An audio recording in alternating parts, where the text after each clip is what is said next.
Nirmala Kenyam Kanasan content Barash me bajaling. Biakamal Kanor online TV. Kajan Guas me ban Rash Panajaling. Kakui Gambela. Kamadan Le Rode. Karoin Mashala de Kuma Gambel. Chicken Ladino Biken Nuari. Tin Conti Lukon Jeno De Kawa. Ka bus station. Kia ka Manaria. Guadalanadia Kutin. Kani Biken Kayen. Kia Biken Kamoy ko shawra dian chaje lok ba rajo ban je linkel de jogono jin nyak na siko kienten kono na ka janode kan raine link kan online tv ka kui gambela kieten kon lat ko rodenten rajo me mrat kono men tama rañ mi le rode rewi ka gambela shukuma gambel jeladno millok yeno biya ben wi shari yen wari ka logdun ko biya wo kot gwa basni mewal cikan ladna kene aran kaye yenware ci tok da lep nyora shenu kun ano kene benad bu nyur shenu ken lo shiran ci tok da belep she logo jeno cina de ko gwaz dan la basne la ka lat katen ken te garan mi kan ladan kuma gambela kene gone wo bine dialan kon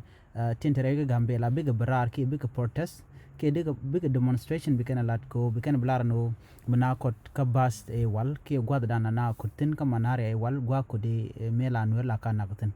no tintere wika gambela shikan roch la de none en kuma gambel man lat kana shi mugwa ko ngai kana no bus station dana na kutin la no la kana kutin kane de kon lan wara nak shaka tike ke taram la ka juko no mle jena mo mijek la nas naka karun cha banga jenu nga me nak nore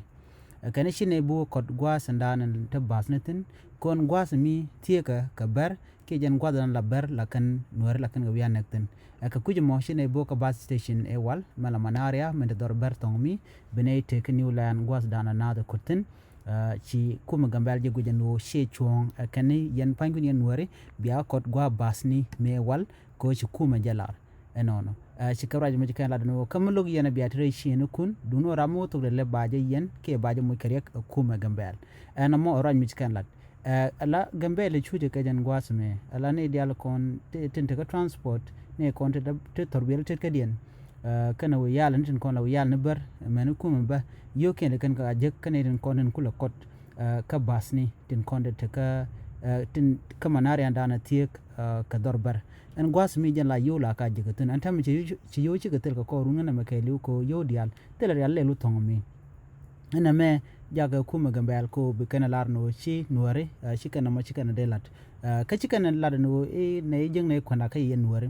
kana ita na kana shiang gwa basni ka jan kana kon jigen kon ga ka ngum jagen ko ba kan mi jen ngayen wo kan te ka resource ni ke kan ka resource ni panken ke ka kwakte de yen dor jeka ka ngu mi jagen ko ba kan go ke la ka mo kering ni siang ka sha ga biti ke sha te den chaje bugang me to puje no tin wote kan longa gambele ni kon la kut ka torbieli ngu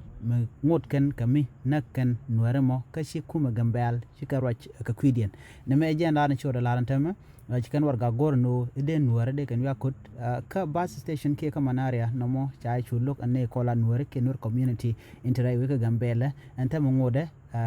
kana na tok ka raja dana chalat dungno chinware jalogo no cikan bowo kamanaria ke ka bus station interai rak mala nuare wa nagatena ber neme ejero jana ndi linga jen gwasme kan online tv ban raja den ban leneling ke ku gambela ani nwaga jekel ni ko ken ka ku subscribe mi jira mi jidit ke jan channel me biata kama bye bye